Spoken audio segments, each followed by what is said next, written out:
Capítulo 14. Seguid el amor, y procurad los dones espirituales, pero sobre todo que profeticéis. Porque el que habla en lenguas no habla a los hombres, sino a Dios, pues nadie le entiende, aunque por el Espíritu habla misterios. Pero el que profetiza, habla a los hombres para edificación, exhortación y consolación. El que habla en lengua extraña, a sí mismo se edifica, pero el que profetiza, edifica a la iglesia.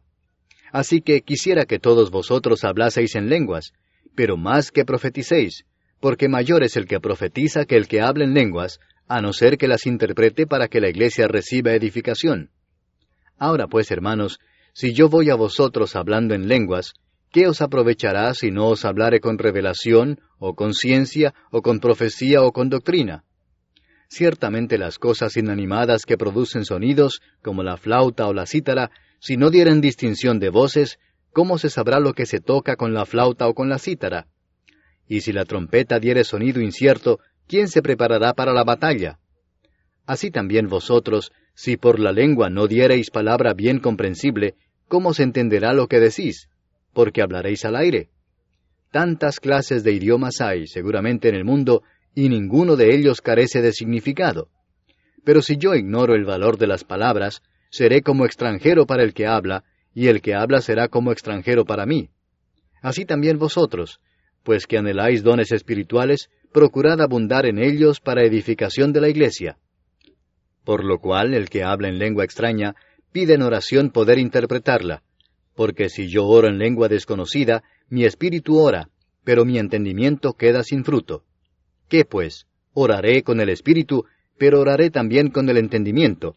Cantaré con el espíritu, pero cantaré también con el entendimiento. Porque si bendecís solo con el espíritu, el que ocupa lugar de simple oyente, ¿cómo dirá el amén a tu acción de gracias? Pues no sabe lo que has dicho. Porque tú a la verdad bien das gracias, pero el otro no es edificado.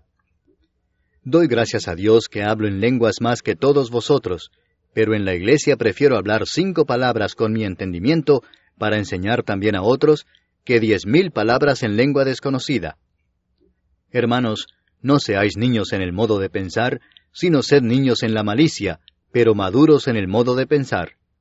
En la ley está escrito, en otras lenguas y con otros labios hablaré a este pueblo, y ni aun así me oirán, dice el Señor. Así que las lenguas son por señal, no a los creyentes, sino a los incrédulos, pero la profecía no a los incrédulos, sino a los creyentes. Si pues toda la iglesia se reúne en un solo lugar, y todos hablan en lenguas, y entran indoctos o incrédulos, ¿no dirán que estáis locos? Pero si todos profetizan, y entra algún incrédulo o indocto, por todos es convencido, por todos es juzgado. Lo oculto de su corazón se hace manifiesto, y así, postrándose sobre el rostro, adorará a Dios, declarando que verdaderamente Dios está entre vosotros. ¿Qué hay, pues, hermanos? Cuando os reunís, cada uno de vosotros tiene salmo, tiene doctrina, tiene lengua, tiene revelación, tiene interpretación. Hágase todo para edificación. Si habla alguno en lengua extraña, sea esto por 2, o a lo más 3, y por turno, y uno interprete. Y si no hay intérprete, calle en la iglesia, y hable para sí mismo y para Dios. Asimismo, los profetas hablen 2 o 3, y los demás juzguen. Y si algo le fuere revelado a otro que estuviere sentado, calle el primero. Porque podéis profetizar todos uno por uno, para que todos aprendan y todos sean exhortados. Y los espíritus de los profetas están sujetos a los profetas, pues Dios no es Dios de confusión, sino de paz. Como en todas las iglesias de los santos, vuestras mujeres callen en las congregaciones, porque no les es permitido hablar, sino que estén sujetas, como también la ley lo dice. Y si quieren aprender algo, pregunten en casa a sus maridos, porque es indecoroso que una mujer hable en la congregación. ¿Acaso ha salido de vosotros la palabra de Dios, o solo a vosotros ha llegado? Si alguno se cree profeta o espiritual, reconozca que lo que os escribo son mandamientos del Señor. Mas el que ignora, ignore. Así que, hermanos, procurad profetizar, y no impidáis el hablar en lenguas, pero hágase todo decentemente y con orden. Capítulo 15. Además os declaro, hermanos, el Evangelio que os he predicado, el cual también recibisteis, en el cual también perseveráis, por el cual asimismo, si retenéis la palabra que os he predicado, sois salvos si no creísteis en vano. Porque primeramente os he enseñado lo que asimismo recibí, que Cristo murió por nuestros pecados conforme a las Escrituras, y que fue sepultado, y que resucitó al tercer día conforme a las Escrituras, y que apareció a Cefas, y después a los 12. Después apareció a más de 500 hermanos a la vez, de los cuales muchos viven aún, y otros ya duermen. Después apareció a Jacobo, después a todos los apóstoles, y al último de todos, como a un abortivo, me apareció a mí. Porque yo soy el más pequeño de los apóstoles, que no soy digno de ser llamado apóstol, porque perseguí a la iglesia de Dios. Pero por la gracia de Dios soy lo que soy, y su gracia no ha sido en vano para conmigo, antes he trabajado más que todos ellos, pero no yo, sino la gracia de Dios conmigo. Porque o sea yo o sean ellos, así predicamos, y así habéis creído. Pero si se predica a Cristo, que resucitó de los muertos, ¿cómo dicen algunos entre vosotros que no hay resurrección de muertos? Porque si no hay resurrección de muertos, tampoco Cristo resucitó. Y si Cristo no resucitó, vana es entonces nuestra predicación, vana es también vuestra fe. Y somos hallados falsos testigos de Dios, porque hemos testificado de Dios que Él resucitó a Cristo, al cual no resucitó, si en verdad los muertos no resucitan. Porque si los muertos no resucitan, tampoco Cristo resucitó. Y si Cristo no resucitó, vuestra fe es vana, aún estáis en vuestros pecados. Entonces también los que durmieron en Cristo perecieron. Si en esta vida solamente esperamos en Cristo, somos los más dignos de conmiseración de todos los hombres. Mas ahora Cristo ha resucitado de los muertos, primicias de los que durmieron es hecho. Porque por cuanto la muerte entró por un hombre, también por un hombre la resurrección de los muertos. Porque así como en Adán todos mueren, también en Cristo todos serán vivificados. Pero cada uno en su debido orden, Cristo las primicias, luego los que son de Cristo en su venida.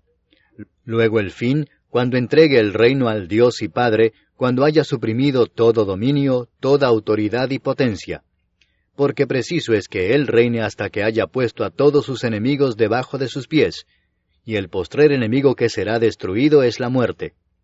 Porque todas las cosas las sujetó debajo de sus pies, y cuando dice que todas las cosas han sido sujetadas a Él, claramente se exceptúa aquel que sujetó a Él todas las cosas. Pero luego que todas las cosas le estén sujetas, entonces también el Hijo mismo se sujetará al que le sujetó a Él todas las cosas, para que Dios sea todo en todos. De otro modo, ¿qué harán los que se bautizan por los muertos, si en ninguna manera los muertos resucitan? ¿Por qué, pues, se bautizan por los muertos? ¿Y por qué nosotros peligramos a toda hora? Os aseguro, hermanos, por la gloria que de vosotros tengo en nuestro Señor Jesucristo, que cada día muero. Si como hombre batallé en Éfeso contra fieras, ¿qué me aprovecha? Si los muertos no resucitan, comamos y bebamos porque mañana moriremos. No erréis, las malas conversaciones corrompen las buenas costumbres. Velad debidamente y no pequéis, porque algunos no conocen a Dios. Para vergüenza vuestra lo digo. Pero dirá alguno, ¿cómo resucitarán los muertos? ¿Con qué cuerpo vendrán? Necio, lo que tú siembras no se vivifica si no muere antes. Y lo que siembras no es el cuerpo que ha de salir, sino el grano desnudo, ya sea de trigo o de otro grano. Pero Dios le da el cuerpo como Él quiso, y a cada semilla su propio cuerpo. No toda carne es la misma carne, sino que una carne es la de los hombres, otra carne la de las bestias, otra la de los peces, y otra la de las aves. Y hay cuerpos celestiales y cuerpos terrenales, pero una es la gloria de los celestiales, y otra la de los terrenales. Una es la gloria del sol, otra la gloria de la luna, y otra la gloria de las estrellas, pues una estrella es diferente de otra en gloria. Así también es la resurrección de los muertos. Se siembra en corrupción, resucitará en incorrupción. Se siembra en deshonra, resucitará en gloria. Se siembra en debilidad, resucitará en poder. Se siembra cuerpo animal, resucitará cuerpo espiritual. Hay cuerpo animal y hay cuerpo espiritual. Así también está escrito, fue hecho el primer hombre Adán, alma viviente, el postrer Adán, espíritu vivificante. Mas lo espiritual no es primero, sino lo animal, luego lo espiritual. El primer hombre es de la tierra, terrenal, El segundo hombre que es del Señor es del cielo. Cual el terrenal, tales también los terrenales, y cual el celestial, tales también los celestiales. Y así como hemos traído la imagen del terrenal, traeremos también la imagen del celestial. Pero esto digo, hermanos, que la carne y la sangre no pueden heredar el reino de Dios, ni la corrupción hereda la incorrupción. He aquí os digo un misterio. No todos dormiremos, pero todos seremos transformados en un momento, en un abrir y cerrar de ojos, a la final trompeta, porque se tocará la trompeta, y los muertos serán resucitados incorruptibles, y nosotros seremos transformados. Porque es necesario que esto corruptible se vista de incorrupción, y esto mortal se vista de inmortalidad. Y cuando esto corruptible se haya vestido de incorrupción, y esto mortal se haya vestido de inmortalidad, entonces se cumplirá la palabra que está escrita: sorbida es la muerte en victoria. ¿Dónde está, oh muerte, tu aguijón? ¿Dónde, oh sepulcro, tu victoria? Ya que el aguijón de la muerte es el pecado, y el poder del pecado la ley. Mas gracias sean dadas a Dios, que nos da la victoria por medio de nuestro Señor Jesucristo. Así que, hermanos míos amados, estad firmes y constantes, creciendo en la obra del Señor siempre, sabiendo que vuestro trabajo en el Señor no es en vano. Capítulo 16. En cuanto a la ofrenda para los santos, haced vosotros también de la manera que ordené en las iglesias de Galacia. Cada primer día de la semana, cada uno de vosotros ponga aparte algo, según haya prosperado, guardándolo para que cuando yo llegue no se recojan entonces ofrendas.